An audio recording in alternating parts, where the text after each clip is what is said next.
There was a beauty there, and I really wanted to affirm it.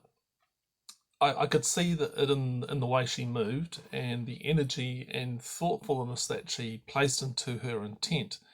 It was beautiful, but it was tarnished. And when I said she was beautiful, it was kind of dismissed immediately. Her tarnished thoughts had crowded in and screamed comparisonitis memes to her. Comparisons to Instagram models and airbrushed movie stars. The woman in the clothes catalogues, always with the beautiful skin.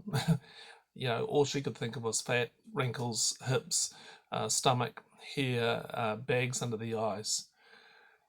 Have you ever noticed that with a metal object, like there's like a film, a very fine film or layer builds up on the outside. It's a tarnish, which is like a thin layer of corrosion that forms over the surface, and this outermost layer is undergoing a chemical reaction.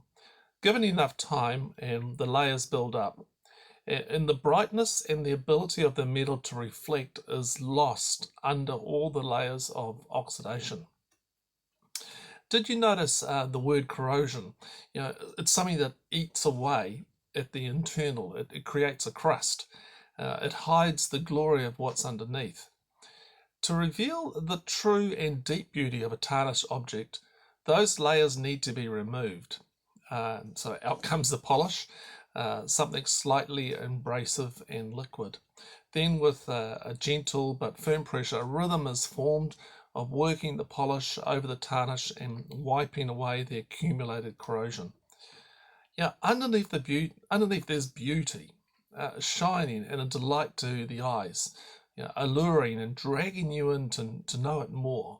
And look, there is nothing more beautiful than a woman that is fully alive, living without tarnish of those of other people oxidizing corrosive norms that you have to be this way or that way.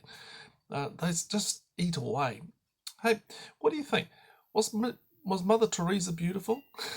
And yet she would not have won any sort of modelling competition, but she was beautiful. Now, we don't have an exact number of how many women actually followed Jesus, but we do know there was quite a few. And in Luke, it tells us that the 12 were with him, the men, but there were also some women in their company who had been healed of various illnesses and afflictions. Mary, the one called Magdalene, from whom 7 demons had gone out of her, Joanna, wife of Chusa, Herod's manager, and Susanna, along with many others who used their considerable means to provide for the company. So here were all these women going around with Jesus and his followers, and they were providing for them. In such a patriarchal, male-dominated society, why were so many women magnetized to Jesus? Well, I believe Jesus was a safe man, and women are drawn to safe men. True men know real beauty as something far more mysterious and alluring than anything of what a movie star can cosmetically enhance. Beauty is a movement of the soul, and we know when we notice it, we observe it, and that's when it really comes alive. That sunrise was beautiful because you have to get up early to actually to see it.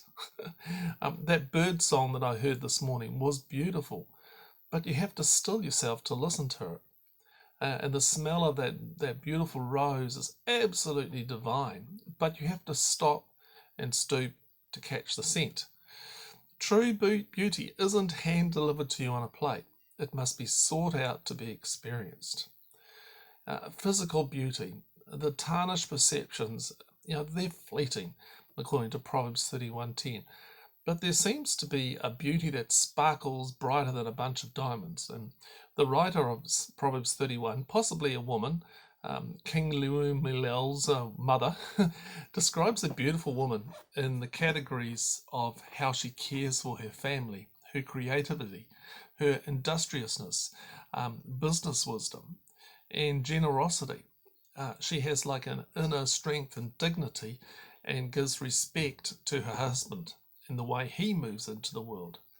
Now, look, I know many women like this Wonder Woman, I don't think they would consider themselves beautiful because of the tarnish, but they are truly beautiful. I want to tell my woman that they are beautiful, but I fear it will be misconstrued. People might well jump to conclusions that aren't true or that aren't there. The words get filtered through a tarnish. I tell my wife, daughter, and granddaughter that they are beautiful, but even then, the tarnish might dull the impact of the words. I see beauty. It warms my heart, and I want to move towards it and affirm it. So I might well say, that's a beautiful thing you do. It doesn't speak to the wholeness of the beauty of who they are, but it might just cut through some of the tarnish.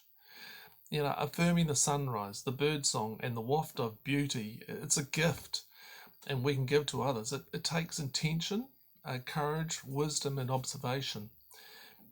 And it's a practice we need to become skilled at intuitively, just to know this is when I need to say that what they're doing is beautiful, and hopefully cut through the tarnish and bring some sense of inner beauty out. Hey, here's a few quotes that you might like to consider. David Benner, he says, just as beauty is in the eye of the beholder, so too is experience in the soul of the individual. And Richard Roy says, remain in beauty.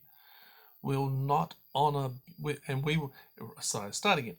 Remain in beauty and we will honour beauty everywhere. So what he's saying is that if you remain in that beauty, you will see beauty. You will see it everywhere. Elizabeth Kubler-Ross, she says, people are like stained glass windows. They sparkle and shine when the sun is out, but when darkness settles in, or sets in, their beauty is revealed only if there is a light from within. And that's what I'm talking about. There is an inner beauty. Stephen Pressfield, when inspiration touches talent, she gives birth to truth and beauty. And Anne Lamott, she says, dying people can teach us. Often the attributes that define them drop away. The hair, the shape, the skill, the cleverness. And then it turns out that the packaging is not who that person really has been all along. Without the package, another sort of beauty shines through. I like that. It comes down to what's really in there. Hey, here's a couple of questions to answer. A simple one to start with. Number one, what is beauty? It's a hard question, hey? What is beauty? Number two, what is the corrosive effect on a woman's soul from the beautiful people, images, and models? Number three, how can a man, like me, affirm beauty in a woman without coming across the wrong way? Hey, I do hope you found this helpful and interesting. And if you'd like to slip me an email and talk to me about what I've shared here, the email address is barry@turningthepage.info. And this is what I do is really brought to you by a lot of really neat people who regularly sponsor Turning the Page, either by Patreon or various other means. If you want to find out, and if you want to buy me a coffee, there's a way of doing that. Wherever you are in the world, you can buy me a coffee. Go to turningthepage.info/support, and you can find different ways of supporting Turning the Page. Again, I hope you found this helpful. If you'd like to come over and leave a comment or share the blog post, that will be great. But until next week, I pray that you would find beauty in yourself and in other people that you come across. Thanks very much. We'll see you next week. Bye.